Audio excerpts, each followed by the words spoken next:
තිත්ත ඇත්ත තිත්ත ඇත්ත දෙවන කොටස ඔබහට තබන්නට මේ උදෑසන මම තීරණය කළේ ඔබගේ වටිනා ආත්මය මුලා නොවෙන්ටත් මුලා කරන්නන්ගෙන් ආරක්ෂා කර ගැනීමටත් උන්වහන්සේගේ වචනය තුළින්ම ඔබව දැනුවත් කිරීමටය. මෙම වචනය කිසිසේත් නොවටින්නේය. කාටද? ස්වාමින් වහන්සේම පවසනවා උන්වහන්සේගේ ලකුණු සහ පුදුම නොදඩුවොත් උඹලා මාව විශ්වාස නොකරන්නේය කියා. එහෙමනම් අප උන්වහන්සේව සොයනවද? ලකුණු සහ හාස්කම් පුදුම සොයනවද? උන්වහන්සේ අපට අවවාද කර තිබෙනවා. උන්වහන්සේ තුල ස්ථීර ඇදහිල්ල ඇති මනුෂ්‍යයා පමණක්ම ගැලවෙන්නේය කියලා. මෙම වචනය වටින්නේ ස්වාමින් වහන්සේව අවංකව, ශුද්ධව, ශුද්ධ පැවැත්මට ප්‍රසන්න ස්වාමින් වහන්සේගේ රාජ්‍ය සුද්ධකම ඇතුව ඒ රාජ්‍යයට ඇතුල්වන්ට වීරිය දරන කොටසකට පමණක්ය. උන්වහන්සේගේ කටින් උන්වහන්සේ ප්‍රකාශ කරා මම නැවත එන විට ඇදහිල්ල සම්භවේද කියා. අපි ප්‍රවේශම් විය යුතු කාලයකි මෙය. මන්ද මේ ස්වාමින් වහන්සේ අපි ඉන්න කාලය අවසාන කාල පරිච්ඡේදය හැටියට මේ කාලයේ ක්‍රියාවන් අනුව අපිට උන්වහන්සේ වටහා දෙන්නේය. එළිදරව් පොතේ 20:11-12 උන්වහන්සේ පැහැදිලි ලෙස උන්වහන්සේ අපිට පවසනවා උන්වහන්සේ විනිශ්චය ආසනයට ළඟා වන්නට ඇති කාලය ඊටාත්ම ළඟයි. උන්වහන්සේගේ විනිශ්චය ආසනයට යන්න කාලය ඊටාත්ම ළඟයි කියලා. මන්ද සෑම මිනිසෙක්ම එම විනිශ්චයේදී මුහුණ දිය යුතුය. මරණයට පත් වූවන් ජීවත්ව සිටිනන් සෑම ආත්මයක්ම උන්වහන්සේ ගෙනෙන බව විනිශ්චය ආසනයට උන්වහන්සේ කියා දී තිබේ. මම තනියම උපත ලබන්නේ. මම තනියම මරණයට පත්වන්නේම. මම තනියම විනිශ්චයට මුහුණ දීමට සිදුවන්නේය. අපි සෑම දෙනාටම ඒ සිදුවීමට ඒ ආකාරයටම මුහුණ දීමට සිදුවෙන බව දේව වචනේ ස්ථීර කර තිබේ. එළිදරව් පොතේ 20:12 සියලු දෙනා සිංහාසන ඉදිරියේ සිටියේමිය කියලා. එළිදරව් 20:13 තම තමන්ගේ ක්‍රියා ලෙස විනිශ්චය කරනු ලබන්නේය කියලා. එළිදරව් 22:14 තමන් තමන්ගේ සලු සෝදා ගන්නා වූ අය ආශිර්වාද ලද්දෝය කියලා තියෙනවා. කිසි කෙනෙකුට තවත් මිනිස්සෙක සුද්ධ පවිත්‍ර කරන්නට බැරිය. කිසි කෙනෙකුට තමන්ගේ විනිශ්චය ඉදිරියේදී උපකාර කරන්න තමන්ට බැරිය. සෑම මිනිස්සෙක්ම තරා තීරණ නොබල ස්වාමින් වහන්සේ විනිශ්චයට කැඳවන බව දේව වචනේ ස්ථීර කර තිබේ. තිත්ත ඇත්ත මේ ඇත්ත තිත්ත ඇත්ත අද බොහෝ අයට දිරවන්නේ නැත. මන්ද ඔවුන්ගේ රාජ්‍යවල් ගොඩනගාගෙන සිටින්නේය. අස්සරණ මිනිස්යෝ මිලියන ගණන් මුලා වී මම් මුලා වී සිටින්නේය. ඒක තමයි ස්වාමින් වහන්සේ පටු මාර්ගයක් පළල් මාර්ගයක් ගැන අපිට පැහැදිලි ලෙස කියා දී තිබෙන්නේය. අපි ප්‍රවේශම් විය යුතු කාලයක් මේකය. තීතස් පොතේ 2:14 ජේසුස් වහන්සේ සියලු අධිර්මිෂ්ඨකම් වලින් අපමුදවා යහපත් ක්‍රියා ගැන ජුවලිත වූ සෙනගක් සුවකීය සම්පතක් කොට පවිත්‍ර ගන්නා පිණිස අප උදෙසා තමන්ගේම ජීවිතය පූජා කළේ කුරුසේය. අපිව පවිත්‍ර කරන්න උන්වහන්සේ ජීවිතය පූජා කරා. අපි වෙනුවෙන් කවුරුවත් පූජා වුණේ නැත. ස්වාමින් වහන්සේම පූජා වෙලා ස්වාමින් වහන්සේම අද ආත්මයන් වහන්සේ තුලින් අපිට මඟ පෙන්වමින් සිටින්නේය. කිව නොහැකි කෙඳිරි, කිව නොහැකි කරදර ප්‍රශ්න වලට මුහුණ දෙමින් ශුද්ධ ආත්මයන් වහන්සේ අපිව ආරක්ෂා කරන බව දේව වචනේ උන්වහන්සේ සඳහන් කර තිබේ. යොහාන් පොතේ 4:48 උන්වහන්සේ මේක නැවතත් අපිට මතක් කරනවා. මම ලකුණුද පුදුමද එදා නොකළා නම් නුඹලා මාව විශ්වාස නොකරන්නේය. ලකුණු සහ පුදුම හාස්කම් පසුපස නොයන මනුෂ්‍යයා දෙවියන් වහන්සේ තුල උතුම් වස්තුවක් උන්වහන්සේගේ පුදුම ප්‍රේමණීය දරු කොටසක් කියලා දේව වචනය විග්‍රහ කරලා තියෙනවා.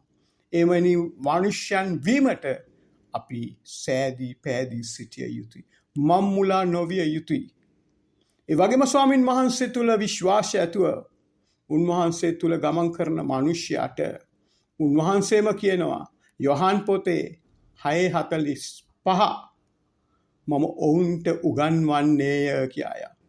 ඒ වගේම ස්වාමීන් වහන්සේ මතක් කර දෙනවා එදා හිටපු සෙනගට ඉතිහාසයේ ස්වාමීන් වහන්සේ උඹලාට උගන්වන බව පවසා තිබේද? යෙසායා 54:13 එසේ කියා තිබේ. ඒක ස්වාමීන් වහන්සේ නැවත එදා සිටපු සෙනගට මෙනෙහි කර දුන්නේය.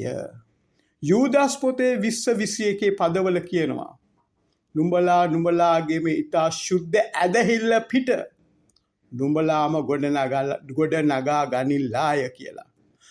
අපිවම සුද්ධ ඇදහිල්ල මත ගොඩනගා ගත යුතුය. පළවෙනි යොහාන් 2:27 වෙනි පදය. පළවෙනි යොහාන් දෙවනි පරිච්ඡේදයේ 27 වෙනි පදයේ උන්වහන්සේ කියනවා ආත්මයන්න් වහන්සේ නුඹලාට උගන්වන්නේය කියලා. කොච්චර ලස්සනද.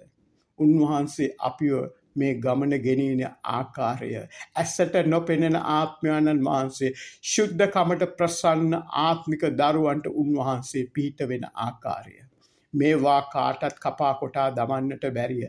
ඒ කොටස කාටත් මුලා කරන්නට බැරිය. තීතස් පොතේ කියනවා 12 පදය නිර්භීතකමින් තමන්ව පෝෂණය කරන එඬේරුම් එනවා කියලා. උන්වහන්සේ අපිට තවත් තැනක මතක් කරනවා ජේසුස් වහන්සේ මාගේ රැළට අනුකම්පා නොකරන තමන්ම පෝෂණය කරගන්නා වූ වෘකයෝ බැටළු හම්පෙරෝගෙන එන්නේ අවසාන කාලේ මාගේ වචනය වෙනස් කරන්නේය කියලා. මේ තරමට උන්වහන්සේ අපිට අවවාද කර තිබෙද්දිත් අද මේ සිදුවෙන දේවල් දැකෙද්දිත් අද බොහෝ සෙනග මම්මුලා වෙලා යනවා. අනේ ඒ අහිංසක සෙනගට දෙයියන්ගේම පිහිටයි. තිත්ත ඇත්ත ඔහුන්ට ඔබින්නේ නැත. බොරුව ඇත්ත තමයි ඔහුන්ට ඔබින්නේය. යූදාස් පොතේ එසේ කියනවා. ඒ වගේම ස්වාමීන් වහන්සේ යොහාන් පොතේ මෙසේ කියනවා මම උගන්වන්නේය කියලා. ඒ වගේම හීබ්‍රූ පොතේ 12:25 උන්වහන්සේ කතා කරනවා. ශුද්ධාත්මයන් වහන්සේව එපා නොකරන්ට බලා ගනිල්ලාය කියලා. ස්වාමීන් වහන්සේගේ ආත්මයන් වහන්සේ කතා කරනකොට වචනය තුලින් අපිව පෝෂණය කරනකොට ඒකට පයින් ගහන මිනිස්යාගේ ආත්මය සදාකාලික ගිනිවි. මේක පැහැදිලි ලෙස උන්වහන්සේ අපිට දක්වනවා. කියා පානවා. ඒ විතරක් නෙමෙයි ගීතාවලියේ 16:7 වෙනි පදය. ගීතාවලියේ 16:7 වෙනි පදය. රාත්‍රී කාලයේ මාගේම සිතුවිලි වලින්ම මට දෙවියන් වහන්සේ ගුරුහැර කමු දෙන්නේය උගන්වන්නේය. කොයි තරම් ස්වාමින් වහන්සේ හැම පුවතම අපිව ආරක්ෂා කරනවද?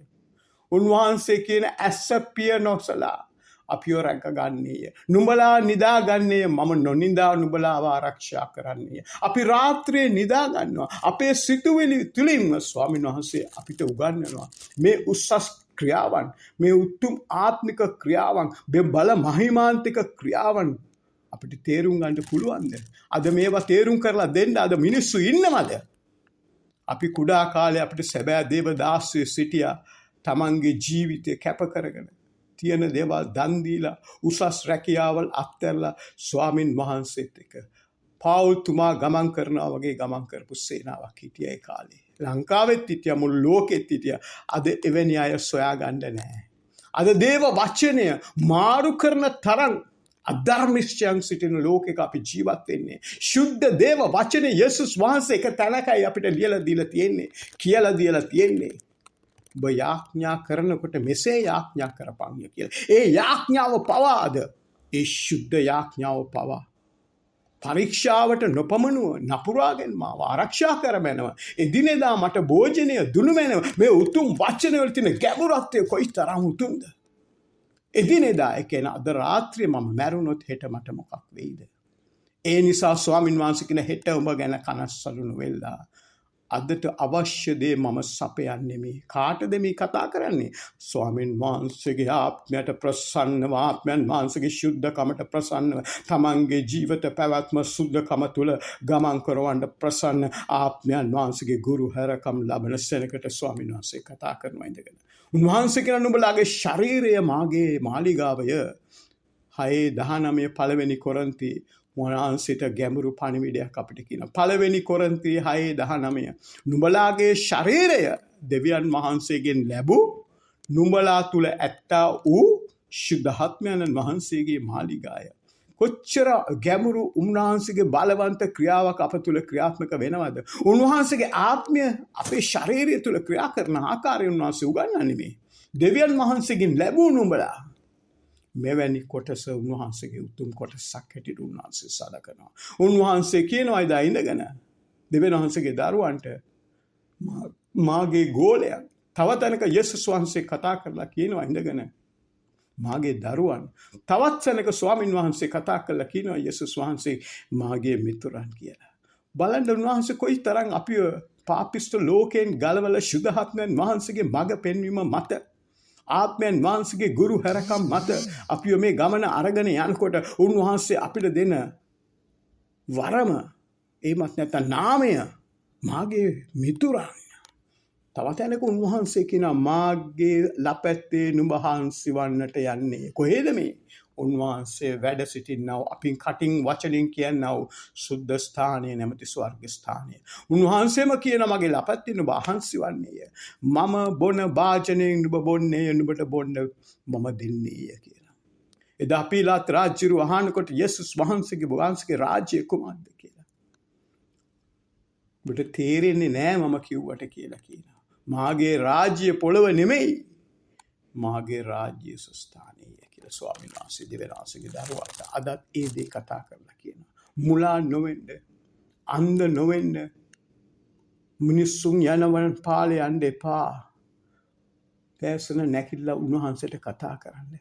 යේසුස් වහන්සේ ගෝලයන්ට දිමිදිරි පාන්දර කතා කරන 4 පාන්දර 4ට පෙර කතා කරලා කියන මට එක පැයක් උඹලාට යාඥා කරන්න බෑ. මොකද්ද මේකෙන් අදහස් කරන්නේ?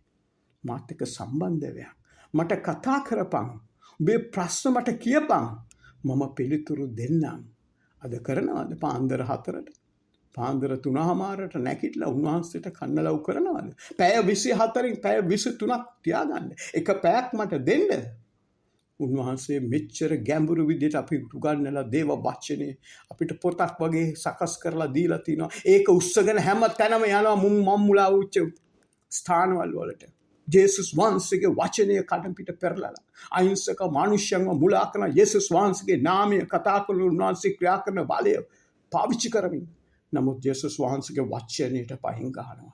කොයිතරම් අධර්මිෂ්ඨ සේනාවක් සිටින, අධර්මිෂ්ඨ පූජකයෝ සිටින, අධර්මිෂ්ඨක පාස්ටර්ලා කියා ගන්නවරු සිටින උද්දච්ච ආත්මවල පස්සේ නේද අපි මේ යන්නේ. උන්වහන්සේ අපිට කොච්චර ලස්සනට පැහැදිලි ලෙස කියලා තියනවද? ගීතාවලිය උන්වහන්සේ කියන 119 මට මතක හැටියට උන්වහන්සේගේ නාමවල දාගන්න එපා. උන්වහන්සේගේ නාමය යේසුස් වහන්සේ කියන උන්වහන්සේගේ නාමය අති උතුම් අති ගෞරවාන්විත නාමය කියලා. ඒකට ඉංග්‍රීසියෙන් කියනවා රෙවරන් කියලා.